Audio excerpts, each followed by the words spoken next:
Welcome back to the Rise with Anita podcast, or welcome if you're new here.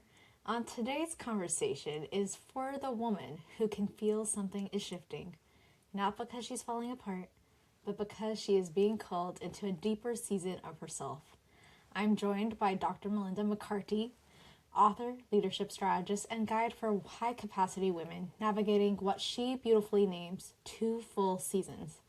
Melinda is the author of Sovereign Season, Vital Stillness, and The Art of Thriving, a powerful offering for women experiencing burnout, identity loss, caregiving overload, and the quiet longing to remember who they are beneath all the roles they carry. With over 3 decades in organizational leadership and innovation, Melinda now devotes her work to what she calls the invisible glue, the woman who's holding families, teams, systems, and legacies together. Her work helps women reset their nervous systems, rewrite the stories driving burnout, and return to themselves with clarity, presence, and power. At the heart of her work is Vital Stillness, a bold, spirit-filled practice that lives at the intersection of nervous system, science, and the sacred. Stillness in Melinda's world is not withdrawal. It is the most potent moment before meaningful action. It's where you break open, not apart, and reclaim their light. This conversation is a reminder that many of our mothers and grandmothers carried dreams that they may not have had the permission or safety to pursue. And that is what many women now, this season, is becoming to the woman that it finally does. This is a conversation about sovereignty, remembrance, and the power of stillness to ignite our next becoming by focusing on the being. Let's rise into it together. So welcome, Dr. Melinda McCarty. I'm so excited to have you here. Well, thank you, Anita. I'm excited to be here. What an introduction. Thank you. Absolutely. So before we get too deep, I want to take a moment and just ask you to anchor in what is bringing you the most joy right now in this current season. Well, there's so much joy right now, but and I am so excited at how many younger women I'm seeing on social media that I'm drawing in energetically who are doing the work, who are already, you're one of them, practicing mindfulness, the breath work, giving themselves permission to shine. Something that it took me decades to really authentically do, you guys are doing now. And that's just that brings me a lot of joy. Oh, what a beautiful answer. And I'm so honored to have called you in as well. I remember when we were first kind of grouped together, I was just like, we have all these powerful ladies, and then there's me.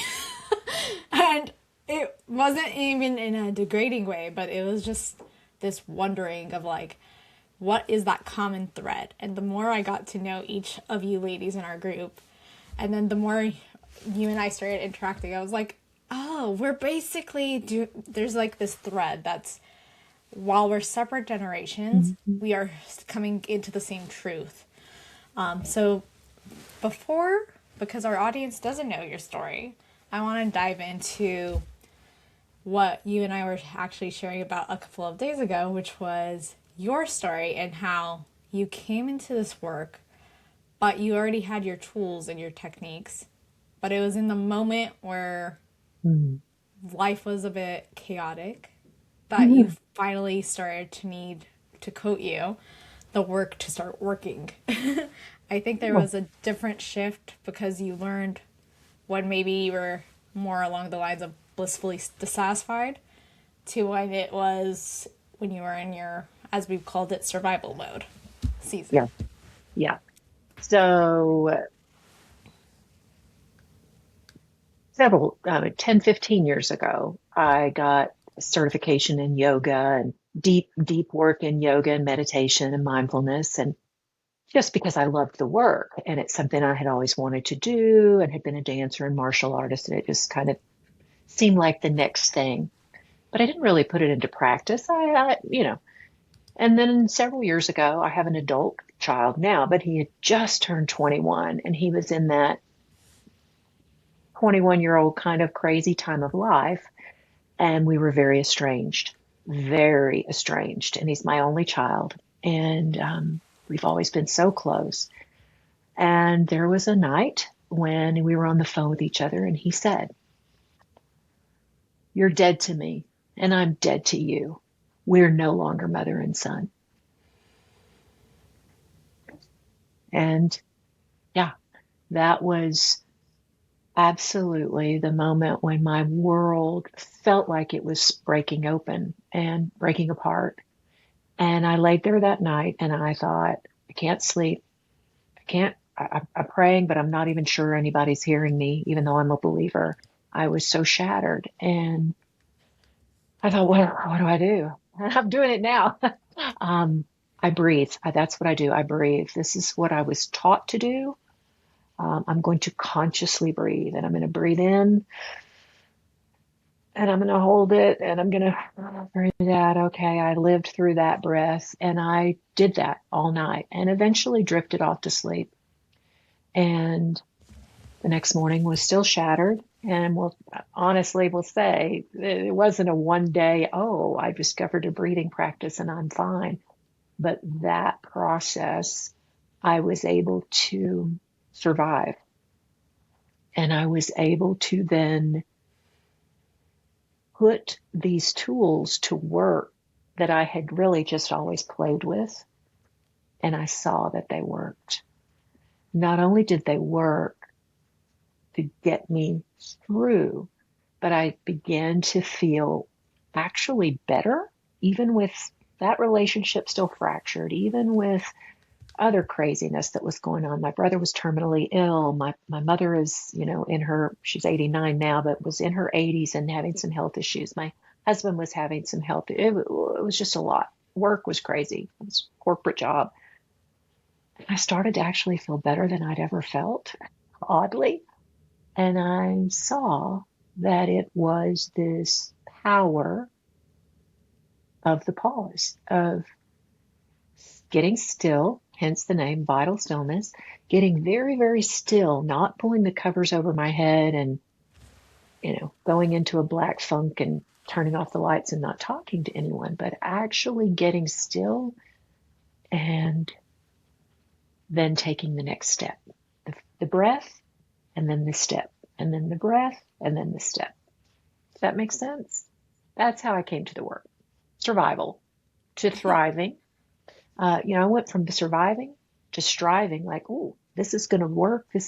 And then it became this, you and I have talked about this thriving, this not being pushed to do the work, but being pulled into the next phase and feeling like, wow, this is pretty amazing. My relationship with my son is fully restored.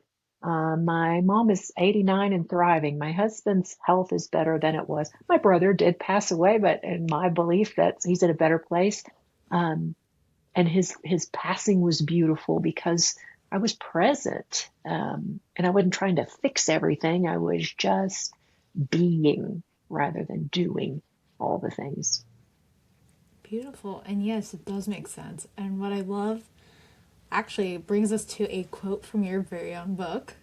A tragedy is not the storm you weather, it's forgetting who you are in the middle of it. So I love that you were able to start the remembrance while you were in this, call it, season of hecticness. And you do a lot of work with women who are burnt out.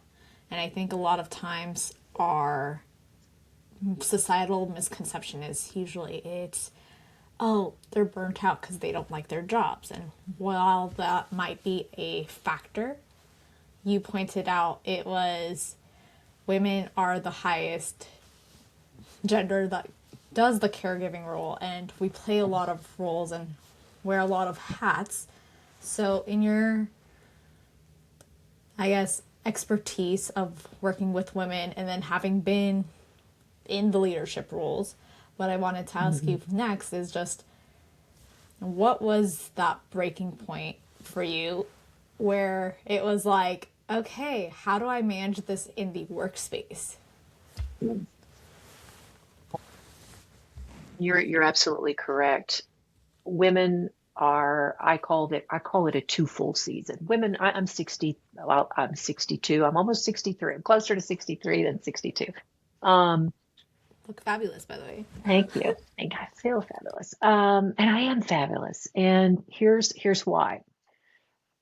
Um, because I figured out that there wasn't something wrong with me. And that would be the first thing I would say is that, yes, I'm Dr. Melinda McCarty, but I'm not here to tell you what's wrong with you, or your listeners what's wrong with them. And here's a pill or a patch or something to do to fix you. You're not broken. I wasn't broken.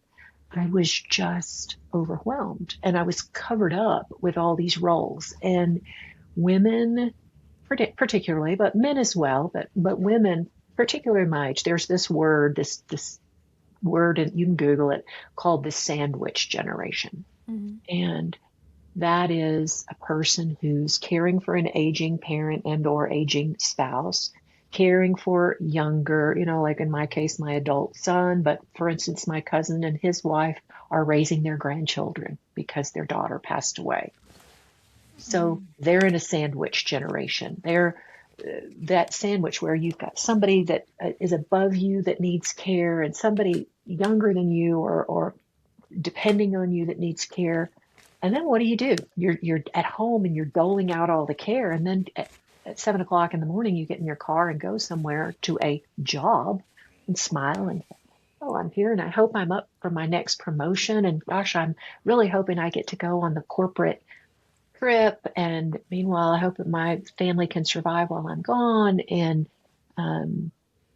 who's gonna remind my mom to take her, all the things. And so this burnout, I think, comes at this caregiving that's silent. We don't go into work and say, hey, I'm stressed out because I'm caring for my older parent and my grandkids we don't talk about that. And certainly my generation, we were told you don't really talk about personal things like that in the workplace.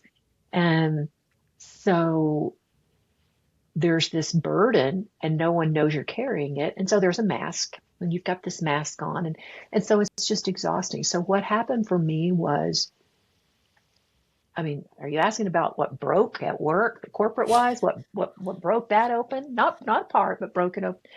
Literally, I was sitting at my desk and the CEO, God bless him, he's a friend. The CEO was sitting talking to me about a rug. I had purchased a rug. I'd said, oh yeah, sure. I've got plenty of time. I'll help you redo your house. Because I'm good at it. Why not? That's why not. I've got nothing else to do. All these other things I'm telling you about. Anyway, it's what women do. And I thought, how hard can it be? He's never here. I'll redo his house and I'll have my assistant and I will do it. I'll show her how to do it. Anyway, he's sitting in my office talking about his rug and that his new girlfriend really, kind of feels weird that I'm helping him. Maybe that should be her role. And I'm thinking, well, yeah, I should, but I said I'd do it. And meanwhile, my phone texts and I glance down and I see it's my brother who's in the hospital. And the text says, SOS, my skin is splitting apart. I feel like I'm coming out of my body and they won't give me anything. He had a blood infection in addition to cancer and he was in the hospital for 40 days. And so I am listening about this rug and I glance down and see this SOS, my skin is splitting apart. Can you bring me some lotion? And I did what every good person does. I turned the phone over and hit silent and just kept talking about the rug. And I'm sitting there and I'm thinking, what are you doing? Who are you in this moment? And I took a deep breath and I said, don't worry about the rug. I'll buy the rug. It'll be great in my living room. I'm not taking it back. I'll keep the rug. Don't worry. I won't. Just forget the rug. And see ya. Have a good trip. And because he was leaving to go on a trip. And I got up and I went in and said to the president of the company, I'm going to go. I'll be back. He's like, what's going on? I said, I'm leaving. He said, well, I said, I'll be back, but I'm leaving. Anyway, long story short, in that 10-minute conversation, he kept trying to figure out what I was trying to say. And I finally said, I'm going to the hospital to take care of my brother. And then when I come back, we'll have a conversation about what the next 2 weeks are going to look like because I'm done. I am not doing this anymore. This is not my dream job. I have a life that is calling me and something that I'm supposed to be doing, and it's not this. And that's what happened. And that's what I did. And I went home, and of course, my husband said, I said, well, I just quit my job today. And my husband's legs kind of buckled. He's like, Melinda, what about the health insurance benefits? And what about that great salary? Because it was the biggest salary I'd made. You know, that's what we do. We get more and more money. And I said, if I did not quit the job, I was going to use every bit of those benefits, or I was going to die, because I'm a little dramatic. But anyway, uh, or I was going to die because this is killing me. I can't sustain this. And that's burnout. That's what, not just women, but that's what we do. We get to that moment where the pressure cooker lid just, it's got to blow. That's burnout. And it's not because I didn't love my job. I loved it. I loved the people. They were tons of fun. It was great to do. It was, just after COVID, it was a young, dynamic company.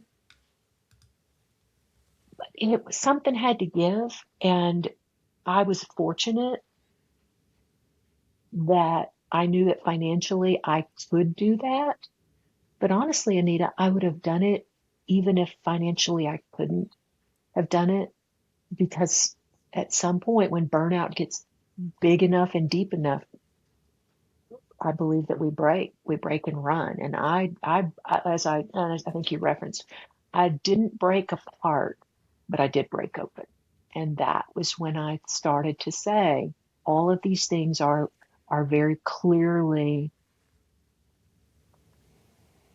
there's signs. How many signs do you need before you go, okay, God, creator, whatever your belief is, I believe in God. And okay, God, I, I hear you. And I will pause and I will rest. There's a Bible verse that says, He maketh me lie down in green pastures. It doesn't say He suggests it. He does if you want to. It says, He maketh me lie down in green pastures. And I had to lay down and get well. Beautiful. Hmm. I think what I really want to acknowledge you for, though, is you didn't wait until.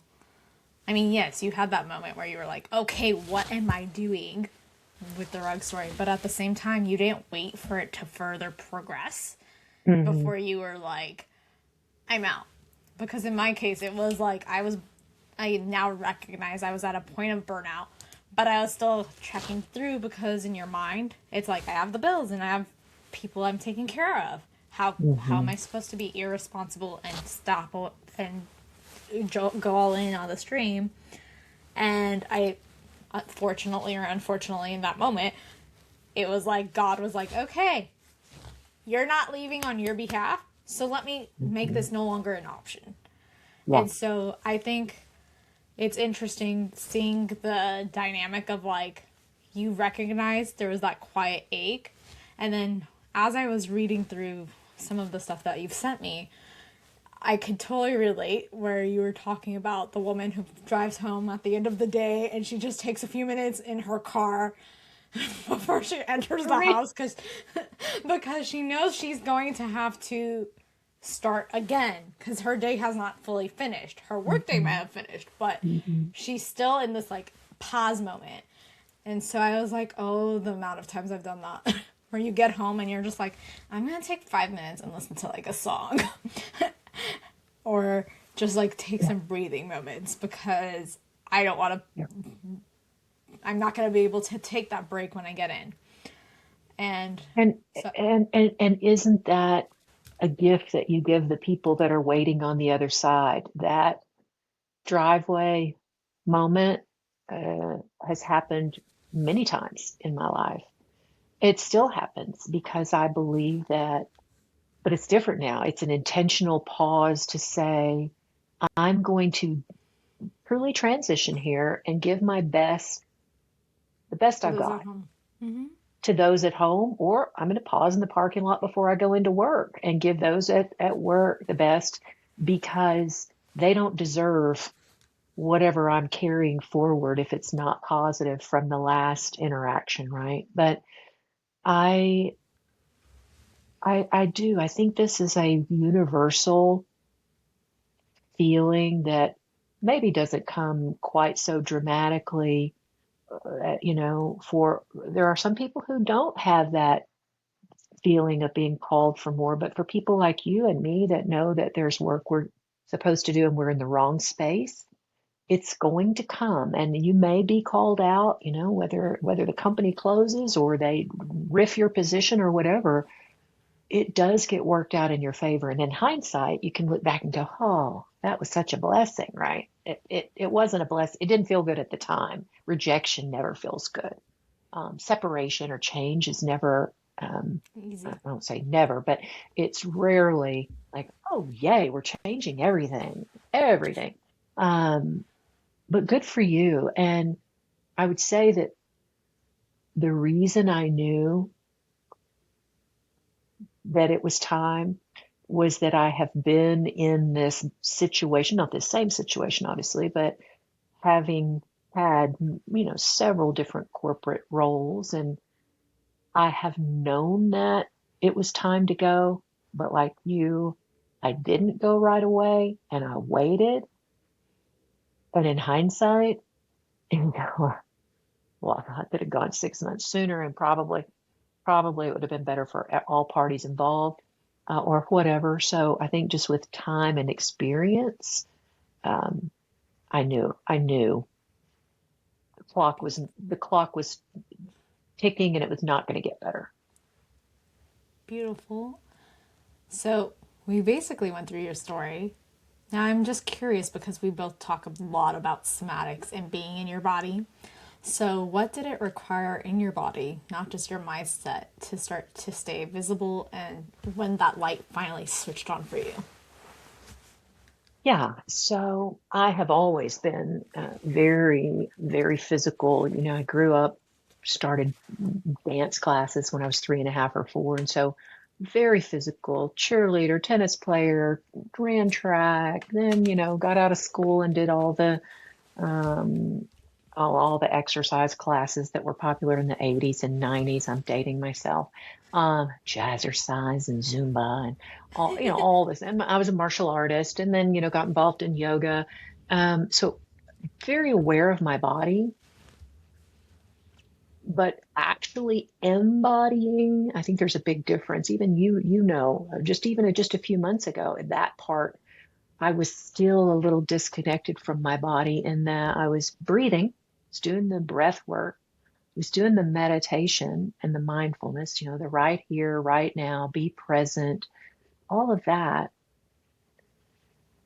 But that saying, body, mind, and spirit. Well, I was doing the mind and I was doing the spirit. I was doing the breath. I was just kind of circling around this body thing. And I know there was a part of me that didn't love my body like I used to, didn't feel, yeah, embodied, didn't feel as vital, even though I had already crafted the name Vital Stillness. I looked at that as it was important, vital as in important to be still. And then I went, wait a minute, vital is vitality. It's the life force. It's the energy flowing through this vessel, this temple. Um, I need to reconnect with that in a big way. And I do Pilates 5, 6 days a week. Even my husband, God bless him, he thinks I'm the most beautiful woman in the world and the most sexy woman in the world, which is, ladies, I'm telling you, the greatest gift you can have is when you have a man that thinks that, and don't say to him, oh no, look how wrinkled my skin is, because they don't see it. So I started to believe and feel and to be as Here's the word, beautiful. And I heard this in a meditation a long time ago, but be you to the full. Beautiful means to be you to the full. If I'm being authentic and I'm acknowledging that light within me that is the spirit, that is my light to shine, it lives in my body. It is in this skin and bones. How can that not be beautiful? How can that not be anything more than amazing and vital and full of life? It's my choice to take care of it, and acknowledge, yeah, the skin may be a little wrinkled. The hair is turning gray, and I quit coloring it a few years ago because I thought, you know what? This is me right now, right here, and I love my body. I'm so grateful for these legs and feet that work and these hands that can still, you know, not great, but play an instrument and write and cook and hold my loved ones. This voice that still works, this mind that is still sharp, that's also that brain is separate than our thoughts. So yeah, I love my body. I love this. So why do you think stillness is actually so confronting for women? That getting still and present, in your opinion? Oh, well, we're conditioned to be one step ahead. So doing all of the things. Are the clothes washed for school tomorrow for all the kids? Do we have food for breakfast? Do we have the lunches ready? We are. Oh, when I was a school principal, I learned this because I had to do it for 1,000 kids. And then when I was a superintendent or assistant superintendent, for thousands of kids, had the calendar ready. Like, I don't know when the 100th day of school is, but these kids and these teachers need to know. So I've got to be thinking 100 days ahead. Um, Side note, but why do I think stillness is so hard for women is exactly that. We are the scouts. We are the prep team. We're the advance work team.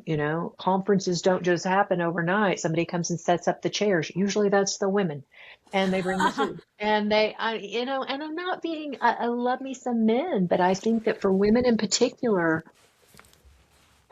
you're not a mom yet, but any mom out there will tell you that once you have a child, God, you hope they're healthy and they learn to crawl and all that.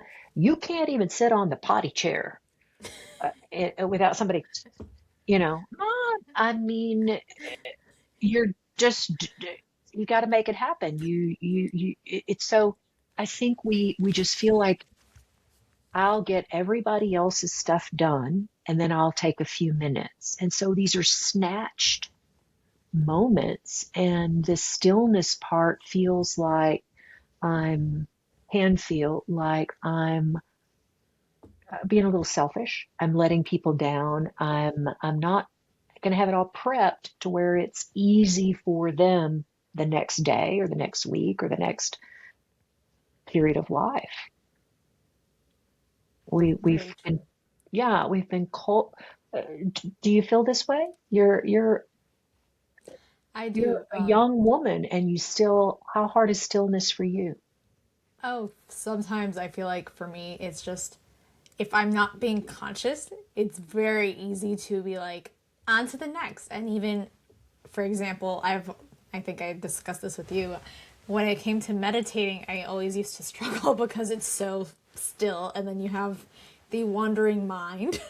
And so I did not like that feeling because it was just too slow for me, which is how I started getting into breathwork, because at least the breathing motion, for some reason, because it's active still, I Hmm. realized this is my like somewhat compromise to it, where I'm technically kind of in this hybrid of stillness and activity, but I feel good about it. That's the main thing.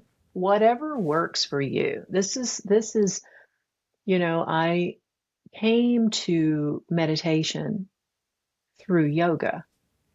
A few minutes at the end of a martial arts class, you would do a little bit of meditation, but really it was just to catch your breath. Or for me, it was. Um, it's true.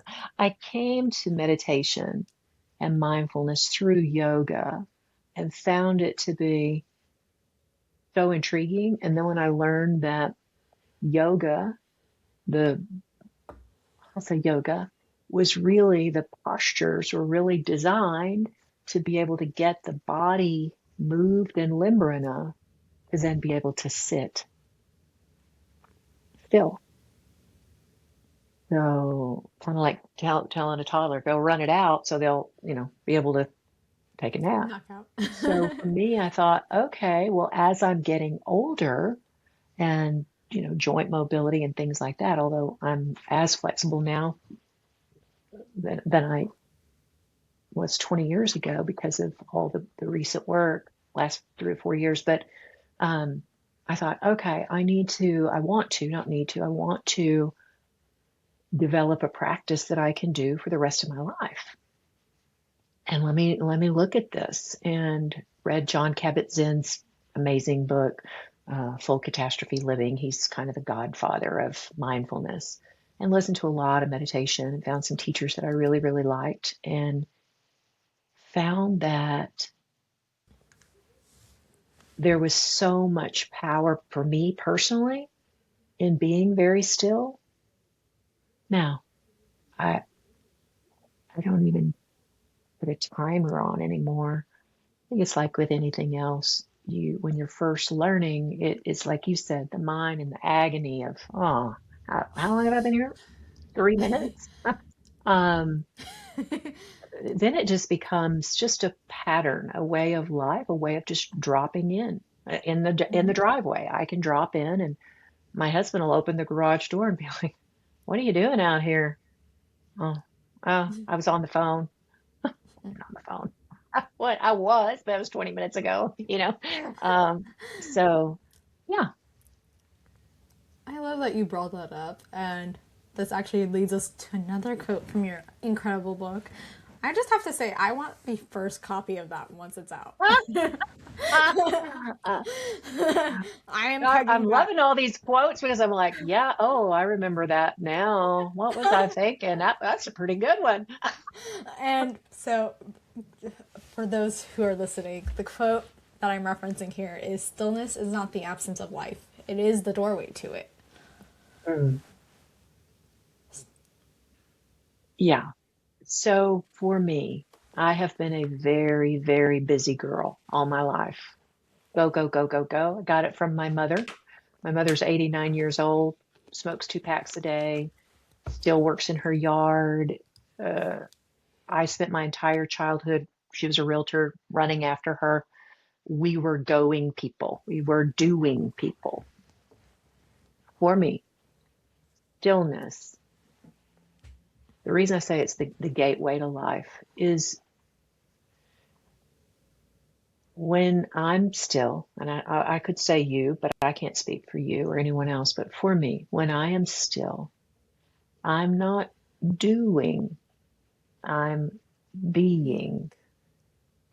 I'm not becoming, I'm not doing, I'm not about to, or in Texas we say fixing to.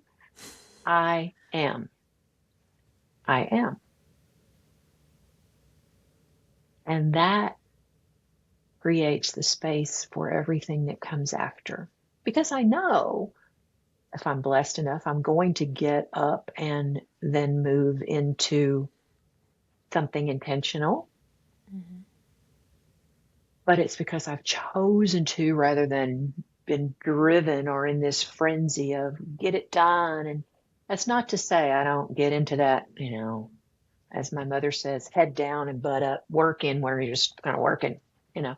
I, I mean, you got to clean out the garage. I'm not love and light and let's move these boxes. We haven't moved in 24 years and, let's move these boxes, right? But for me, stillness is the permission and the reminder that I am first and foremost a human being. And that's where my worth comes from. I love this. I love this. Honestly, when I read that quote, I was just like, oh my gosh. Because how often are we so placated, especially as women, to be in constant, consistent motion? And so it's almost like taking that stillness or that pause can make you also feel guilty.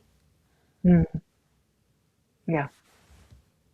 Guilty is such a charged word, isn't it? It is, mm.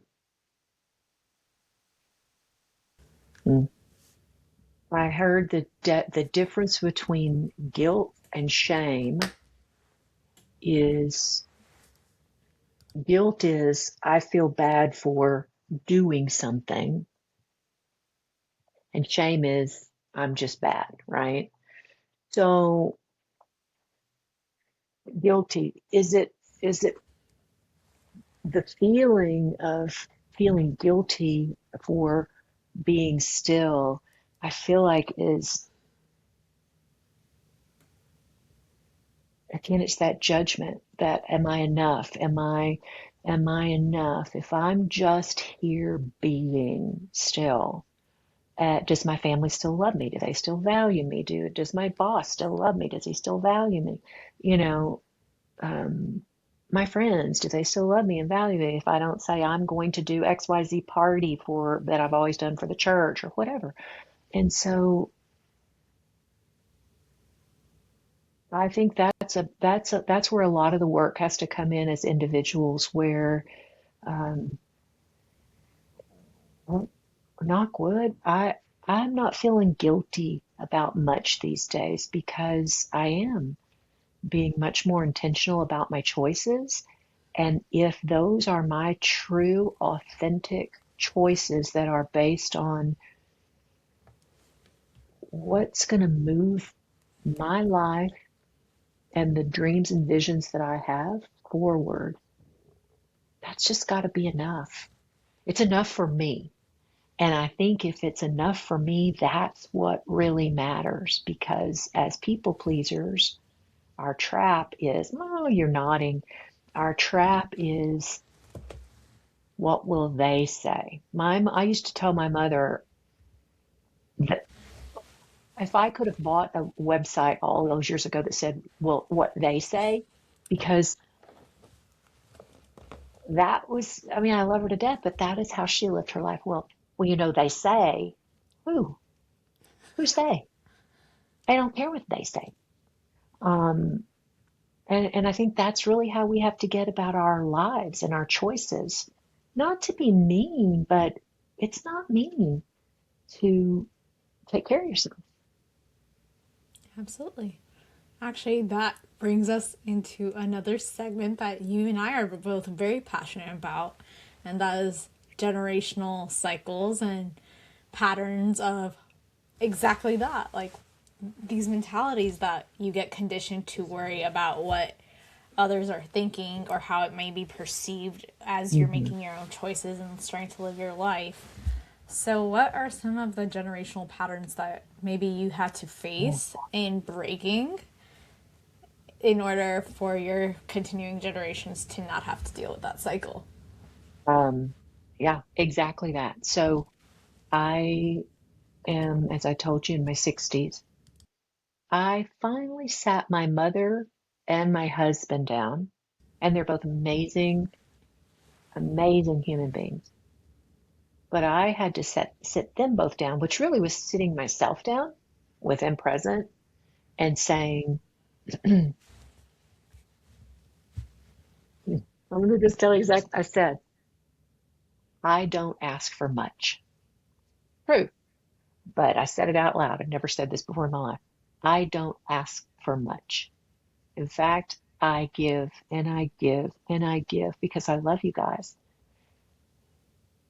But I'm asking you, I know you don't necessarily agree or understand me not having the corporate job, having the high security job with benefits and health, whatever. I'm asking you to support my decision to pursue a dream. I don't know how much time any of us have left. All I know is I am going to go for it. I have a vision. It's not just a dream, it's a vision.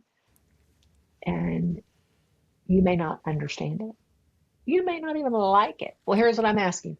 Don't the two of you get together and say, I don't know why she's doing it. She could work at any school district. She could work at any corporation. They'd hire her in a second. I need you to not do that. I need you to just say, we love her. She takes great care of us. She looks happier than she's ever been.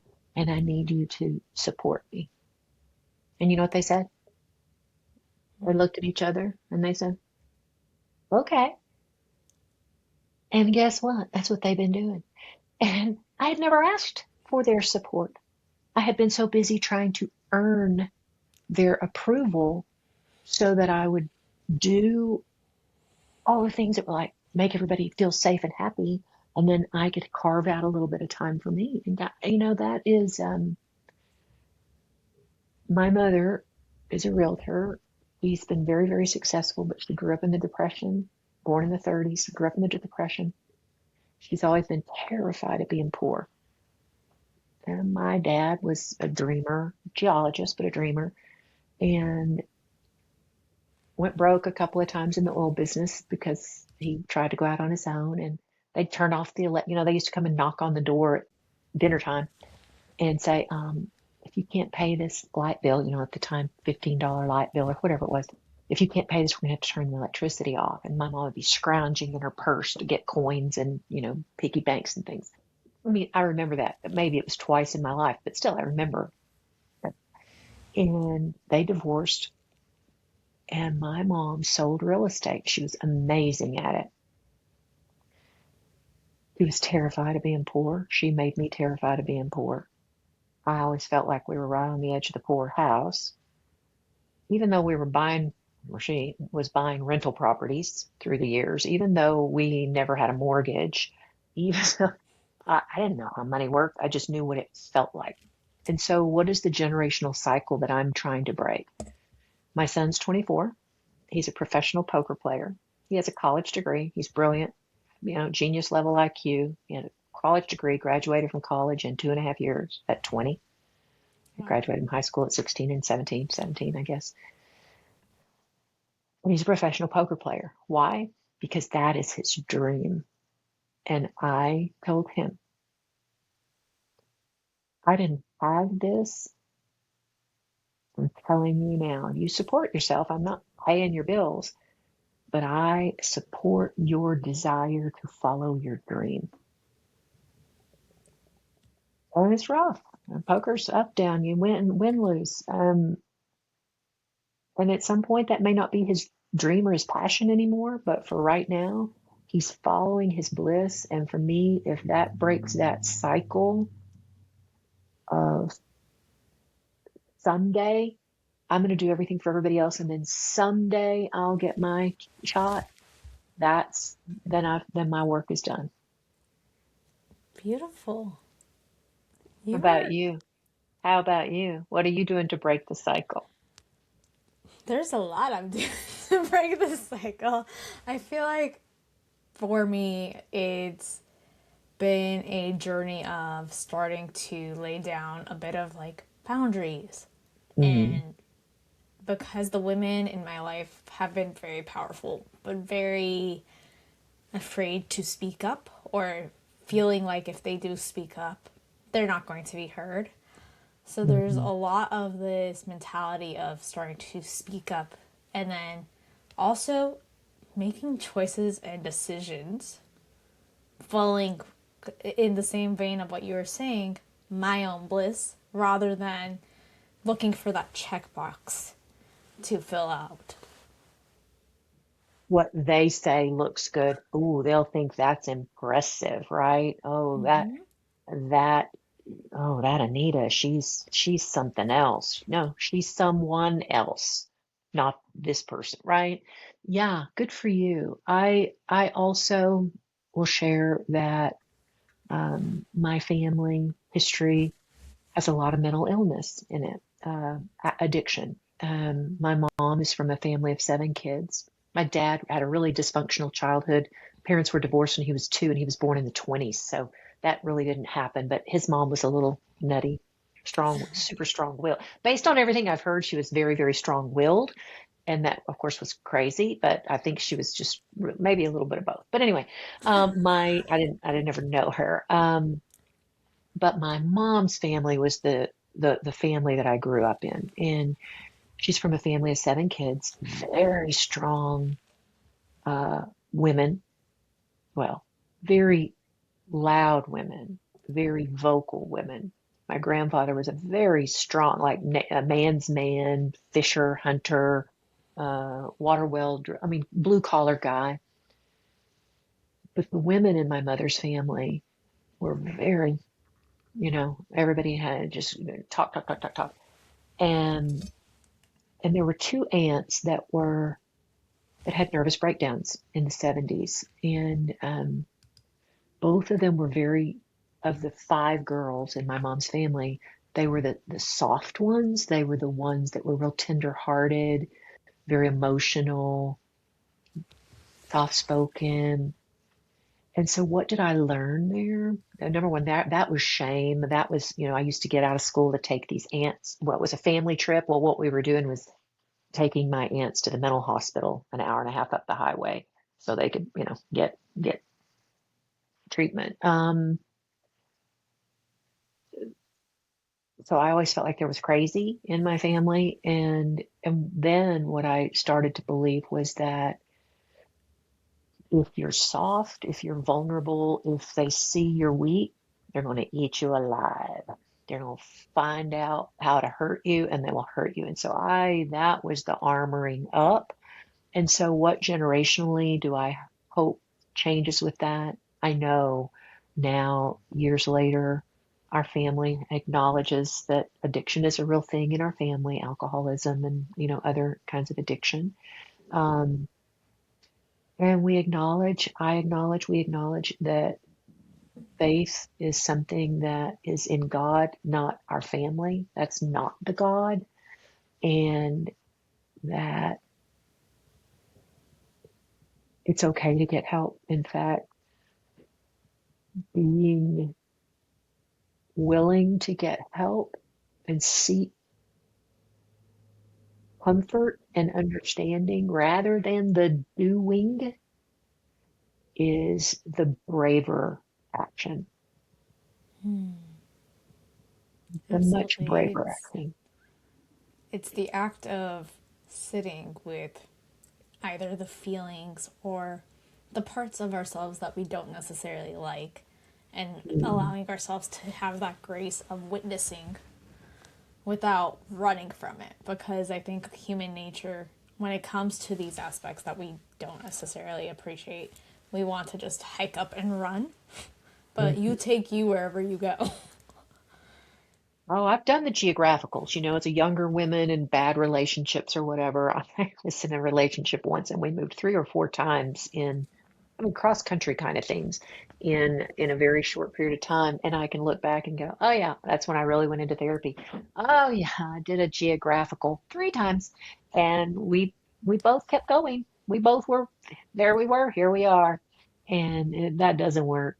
Got to see some nice places, but yeah, it didn't fix the relationship. What fixed the relationship was us fixing ourselves separately.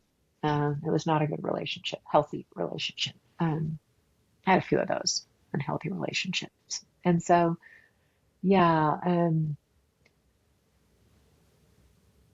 asking for help. And I think part of the beautiful thing, you ask what gives me joy. Another thing that gives me joy is how much more open and seeking of community people seem to be right now. And maybe that's me. Maybe it's that I'm more open. And I think you and I have talked. Open is a big word for me. Open. I'm not guarded. I'm not asking somebody to come and punch me in the solar plexus, but my arm. I mean, I am a martial artist. I'll probably kick you back, but um,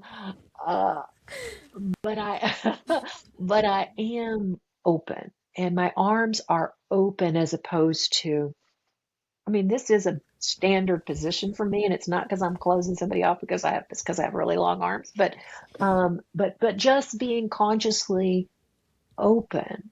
I feel like with the work that I'm doing, that you're doing, women in particular, but even men, I've got some men that are inquiring about this work because I don't know if it's AI and all these other things, which I love me some AI. I think you know that. I love technology, and I also love the human connection. And I think that people are hungry for genuine human connection.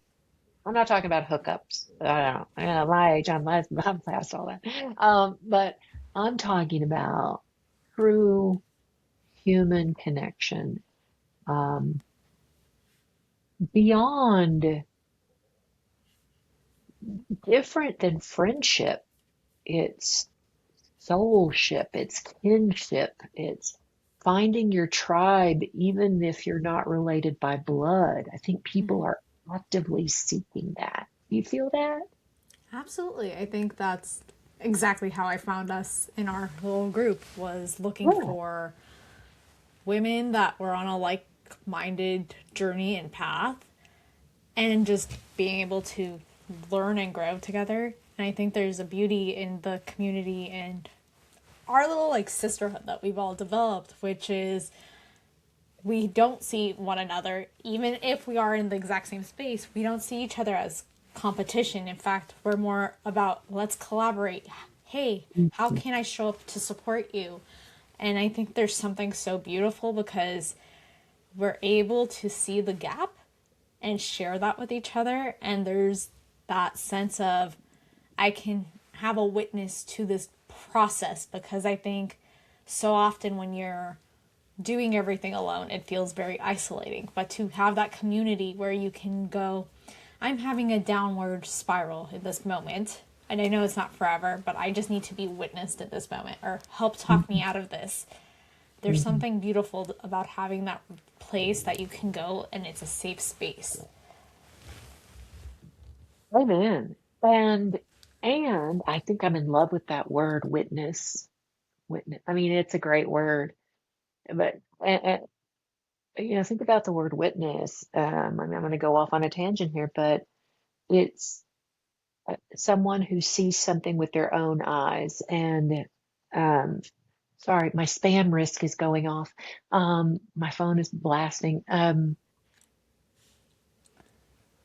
It's be somebody witnessing not only a downward spiral or a tough time, but someone witnessing us, you, me, being our absolute authentic self, and us not changing or morphing to please them. Mm-hmm. It takes practice. For me, I would Absolutely. say that it takes practice to be present with another human being and not, because I've been, I'm guessing you have too, been a people pleaser, that chameleon that can flip it around and be the, hey, the life of the party, or oh, the serious one. But to be that truly authentic me and have you witness it and it be consistent, that's there's some work right there. And that requires human connection. Absolutely. Something AI Hey, I'm cannot. never going to disagree with you and say, hey, you just changed your whole energy. They're gonna be like, oh, yeah, I kind of like that on you, Melinda, Anita. Oh, I mean, I love AI, but I just want to say, just disagree with me one time. Right. I mean, that's how they program it, though, to Yeah, be you like a can little tell it. yes man. You can prompt it to be a devil's advocate, or that's not the word I use with it, but I forget the word. But you can. You can prompt it to give it the context that you want it to be contrarian. That's the word. Be a contrarian. Tell me what I'm missing. Yeah. Blind spots. Anyway. Beautiful. Well, shifting gears, because one of the topics that are so hot and close to your heart is the idea that our mothers and our grandmothers have carried dreams that they didn't necessarily feel the safety, or they felt like they didn't have the resources perhaps or the permission to pursue, and how that longing can start to move quietly through the generations as they're developing. So my question for you is, how does it shape the urgency and the tenderness of the work you're currently doing? Ooh, wow, what a great question. How has the generational, let me see if I've got this right, because I want to answer. That was a beautiful, it hit me right in the heart. How has the generational things that maybe my mom, my grandmother didn't have the opportunity, the women in my family didn't have the opportunity to do, influenced me? In terms of dreams, yeah. Oh, wow, in terms of dreams. Um, well, my grandmother was an artist. She got married. She wanted to go to college and she got married, as women did in the 20s, 30s, early 30s, 20s, um, and started having children. She was very intelligent, but she was also an artist. So she was able to live out her art. She made beautiful paintings and things, but she didn't have the education. And so that was always important to her. My mother wanted to be a housewife. It was her whole dream. Um, and she also didn't get an education. She graduated from high school and then, of course, got married at 18, had kids, and then got divorced and had to go into the workforce and was very successful. But her dream was to be a stay-at-home mom. I've done all of those things. I went and got, 3 degrees, bachelor's, master's, doctorate, because no one in my family had done that. I you know, didn't realize at the time, but it was important to me that I go all the way educationally. I think because my grandmother always thought I was so smart and she didn't get to do that. And then for my mom, I was a stay-at-home mom for 8 years when my son was born. I loved being with my son. Don't get me wrong. I was bored out of my mind so far as creative outlet. You can only play so much Yu-Gi-Oh! You can only watch so much SpongeBob, crayons, Legos.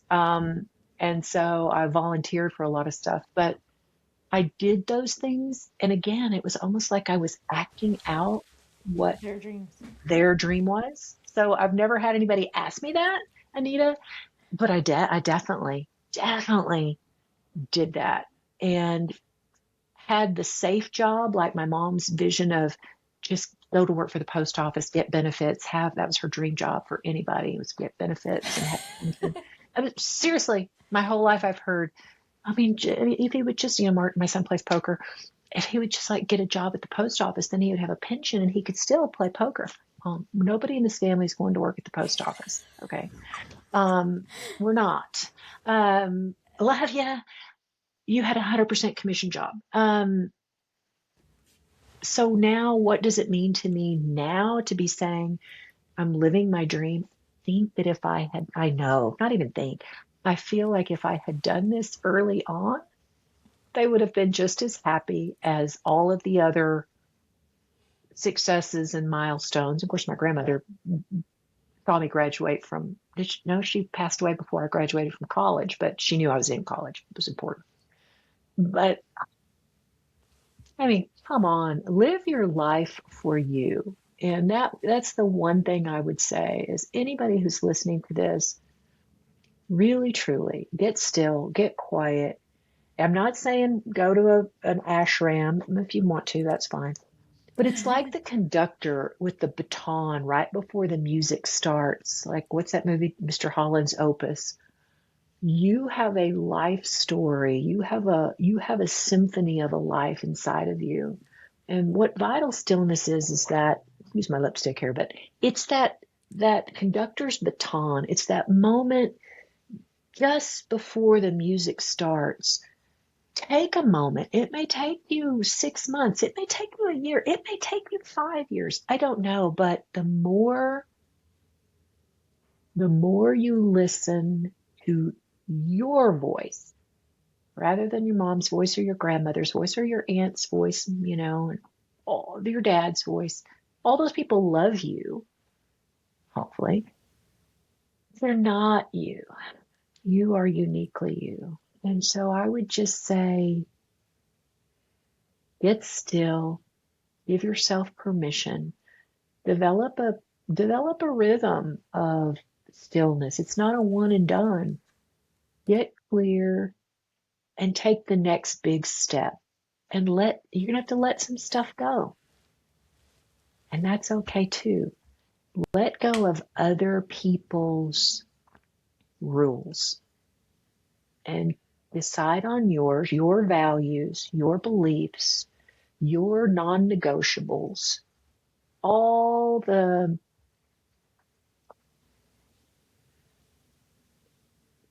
not the goals as in X dollars and Y years and this many cars, but the values and the how you're going to judge yourself or grade yourself on a daily basis. And mine is, values, value statements, belief statements, and then let all the rest of it go.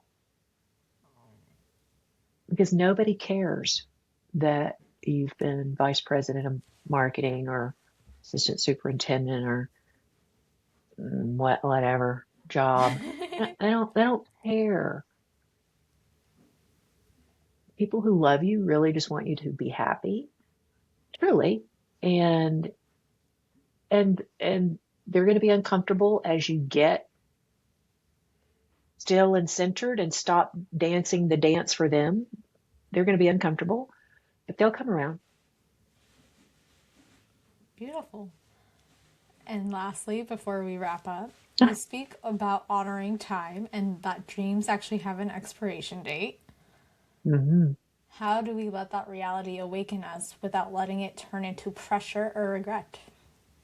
Okay, that statement, dreams have an expiration date, came from my son. He wasn't mad at me at the time. He was very much on my side, and he saw me kind of waffling and doing some things that were my mom, again, selling real estate, which is my mom's business to sort of support her. He's like, Mom, dreams have an expiration date, and you you have certain things you want to do. You're not getting any younger, Oh, and yeah, I mean, he's 24, he's harsh, but he's like, I love you, but there's this famous book called 4,000 Weeks or something like, but it's about the 4,000 weeks. Well, I'm way up there in the way thousand, the average lifespan is 4,000 weeks. I'm way up there in the 6,000s, girl. Um, and we don't know. We truly don't know whether we're halfway or not, or it could all be over tomorrow. And I'm not trying to be morbid, but every person in a cemetery had a dream. And did they work toward it? I think one of my phrases is savor the journey, because the journey is really all you can know. Yes, I have vision. Yes, I have a dream. I've taken a dream and made it a vision. I have a vision and I'm journeying toward that, but I'm still savoring along the way the people I love, the process, the person I am and becoming and am. Um, time that, yes, it's every morning rolls around and there's another 7 o'clock in the morning, but it's a different day. Yesterday is gone. It's gone. And not to be a Debbie Downer, but what are you doing? Um, Time matters. You're never going to get it back. Go make the most of it. Is that a Debbie Downer? I hope not. I wouldn't say it's a Debbie Downer. I think that's just a little bit of a reality check for those of you who are listening. Because, I mean, to your point, your son being in his 20s, he's like, blunt as can be, but he had to kind of give you that reality check of, hey, you're not going to live forever. You have dreams. It's time to go pursue them. Yeah. I mean, he said, you tell me every time we talk about poker or whatever, I want you to pursue your dream. And if it changes, then I want you to pursue the next one. I'm not saying just quit and, drop and run to the next thing, but if it's truly what's in your heart. And he said, Mom, you've got to do the same thing. You've got to pursue what's truly in your heart. Now, I still want you to do my laundry. Well, just kidding. But yeah, he's blunt. He's a savage. He's 24 and he knows that that's what it takes sometimes for me is a little bit of a kick in the pants because I can get very, oh, well, I'm just going to do my meditation and my mindfulness and I'm going to be, paint this room a beautiful color and all that's like create this beautiful space. And that's amazing. And then what's the next part of that vision? How do you get there? So vital stillness is not pausing and stopping. It's pausing and then moving toward your vision. Beautiful. Honestly, I could have just taken you forever because when you and I talk, we can just talk. I know. There's so much wisdom here, and I'm just putting it out here. We are doing a round 2 when the book is finally out, which I am so excited for because your brilliance.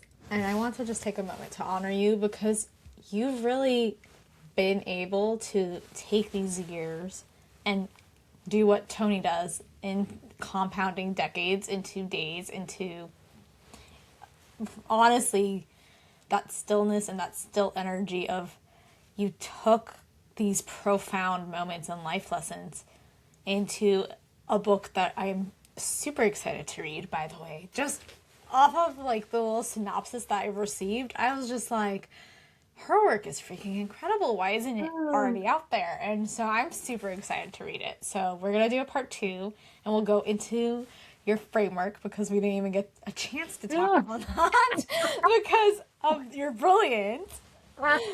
I'm happy to come back and I'm happy to share anytime, Anita. I'm so excited for you and thank you for having me on. And I hope it helps, if one person just gives themselves permission today to pause and know that this too shall pass. Whatever is feeling heavy, this too shall pass. And everything you need is within you now. That's a Tony Robbins saying. All I need is within me now. It really, all I need is within me now. It really is. And the way you find it is by breathing and listening and trusting your inner voice and let your light shine. Rise and shine, beautiful. That's what I say. So, really quickly, how can people connect with you?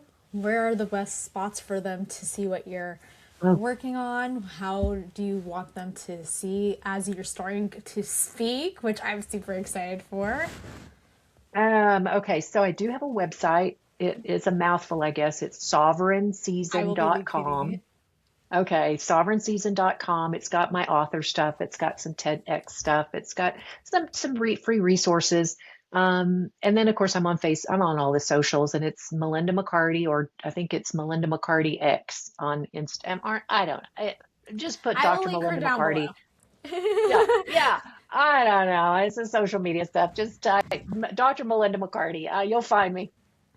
Beautiful. And what are you wanting people, what are you called to share with our audience as we're wrapping up?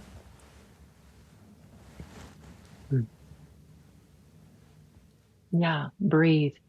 You do it without thinking. It's the gift of life that you've been given. It's going to happen. Just turning your thoughts toward that and slowing down these horse race of a thought cascade going on will change your life. It'll make you feel younger. It'll make you feel more at peace. And it will make you better for yourself and the people you love. So if you won't do it for yourself, do it for the people who you love. Because You're worth it. You're worth it. That's what I want to, you are worth it. Love it. Okay, so I always end with a quick fire round. So, one word or like a sentence. I'm going to put you on the spot. Are you ready for me, though? Okay. Quick runaround. What'd you say? Quick fire. Quick fire. Oh, okay. Okay. Quick fire round. I thought you said quick runaround. I thought, okay, wait a minute. I'm sitting here at my desk. Okay. No, I'm not going to start virtually chasing you. Okay. All right. So, a favorite song. Oh, I Can't Make You Love Me by Bonnie Raitt. Love it.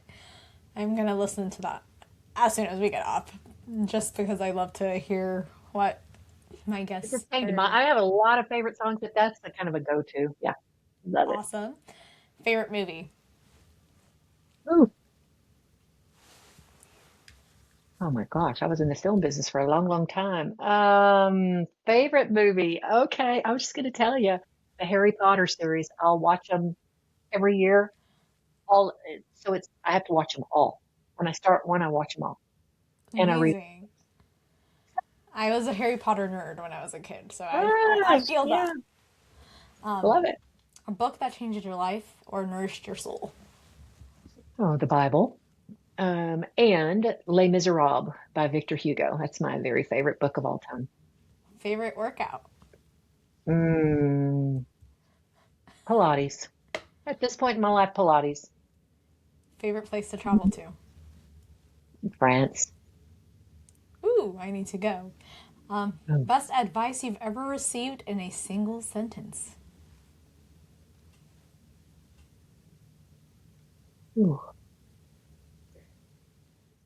Being a leader, tough decisions are the difference between being a leader and being led.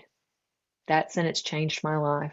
John W. Hyde in the film business when I was at a major life crossroads. Tough decisions are the difference between being a leader and being led. Beautiful.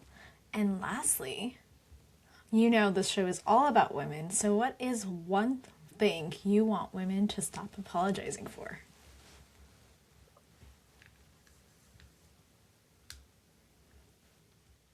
Wanting their dream, just theirs, their meal, what they want to eat, what they want to watch, what they want to, uh, where they want to sleep. In other words, don't get too used to ordering the chicken nuggets and eat the rest of the macaroni and cheese and peanut butter and jelly sandwich. Savor your life. Don't take scraps. That's what I would Oof. say. Savor your Ooh. life. Don't take scraps. That was very that line hit. She ended it on But a it, strong note. yeah, that's true though. Well, I Hmm. told you that happened. Was that it? Did I break the equipment? I think I did. No, it's not you. It was my. I told you, my desk likes to just go on its own. For those of you watching the video version, I hope that entertained you. And honestly, the audio version will have this cut out. So, anyways, but Melinda, thank you for the way you showed up in the world, for your honesty, your depth, and your willingness to take and speak into the spaces that so many women have learned to silence. Thank you for reminding us that stillness is not something to earn, but it's something to return to. And for naming what so many women have never had the language for.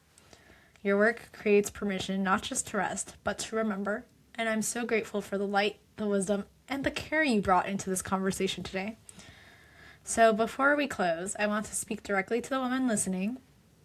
If this conversation stirred something inside of you, whether it was a grief or a longing you couldn't name, something you've been carrying quietly, or a sense that you're standing at the edge of a new season. There's nothing wrong with you. You're not late. You're not broken. You're not asking for too much. For many of us, the pause we are choosing for is the pause our mothers and grandmothers never had the safety to take. And in that pause, something sacred is happening. Not because you're doing more, but because you're finally listening. And as Melinda reminded us today, stillness is not the absence of life, it is the doorway to it. So if you can, take one breath with me, let your shoulders soften, let your body know it doesn't have to carry everything alone.